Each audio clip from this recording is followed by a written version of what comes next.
எல்லாம் வல்ல மாதொரு பாகனாக விளங்கக்கூடிய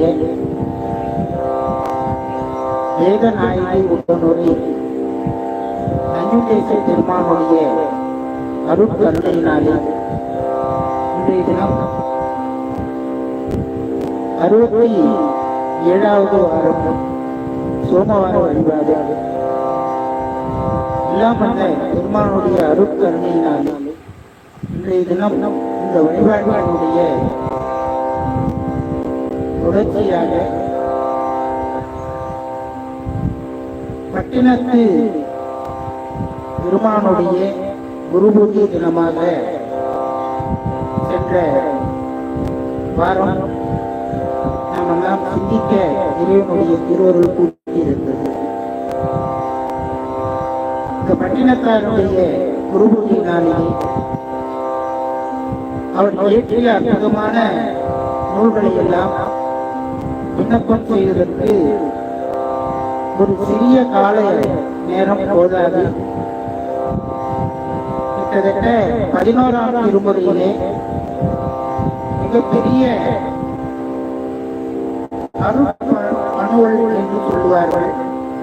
அந்த அருட்பணுவல் கிட்டத்தட்ட பல பாடல்களை உள்ளடக்கி அவர் நமக்கெல்லாம் அருளி செய்திருக்கிறார். அப்படிப்பட்ட அந்த 11ஆம் திருமுறையில் உள்ள அந்த அருட்பணுவல்கள் எல்லாம் நாம் சிந்திப்பதற்கு பெரும் தவம் செய்திருக்க வேண்டும். இருந்தாலும் அவர் அருளி செய்த அந்த 11ஆம் திருமுறையிலே மிக அற்புதமான பணுவல்களை எல்லாம் ஒரு சில பாடல்களை நாம் விண்ணப்பம் செய்திருக்கின்றோம். கோயில் 4 மணி மாலை, திரு கழுமல மும்மணி கோவில், திருவிடை மருதூர் மும்மணி கோவில், கச்சி ஏகம்பம், திரு ஏகம்பம் உடையார் திருவந்தாதி போன்ற பணுவல்களை எல்லாம் பட்டினத்தார் அருளி செய்தார். அதே போல 11ஆம் திருமுறையிலே அவர் முக்தி பெற்ற ஒரு அற்புதமான தலம் திரு ஒற்றியூர் என்று சொல்லக்கூடிய அற்புதமான தலம். இந்த தலத்திலே தான்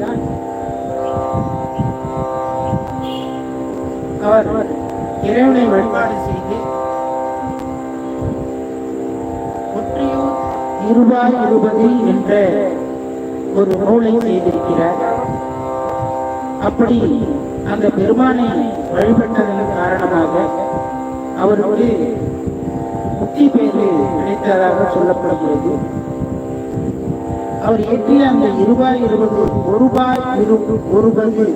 என்று சொல்லக்கூடிய அந்த பதிகத்திலே ஒற்றியூர் பெருமானை நினைந்து நினைந்து அருமையாக விண்ணப்பம் செய்திருக்கிறார். அதிலே ஒரு சில பாடல்களை விண்ணப்பம் செய்து அதன் பிறகு ஒற்றியூர் பெருமானுடைய அங்கே 4 பெருமக்கள் அருளி செய்த பதிகங்களை நாம் விண்ணப்பம் செய்ய இருக்கின்றோம். இதனைத் தொடர்ந்து வரக்கூடிய 16ஆம் தேதி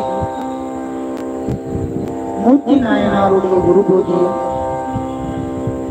புகழ்ச்சோழனாருடைய குரு பூஜையும் நடைபெற இருப்பதினாலே அந்த 63 நாயனாருடைய சரித்திரத்தையும் நாம் தொடர்ந்து சிந்திக்க இறைவன் திருவருள் கூட்ட வேண்டும் என்று இந்த நேரத்திலே வேண்டிக் கொண்டு திரு ஒற்றியூரிலே பட்டினத்து அடிகள் அருளி செய்த ஒருபா ஒருபதி என்கின்ற அகவலிலிருந்து ஒரு சில பாடல்களை நாம் விண்ணப்பம் செய்து அதன் பிறகு திரு ஒற்றியூர் தளத்திலே 4 பெருமக்கள் அருளி செய்த பதியங்களை நாம் விண்ணப்பம் செய்வோம்.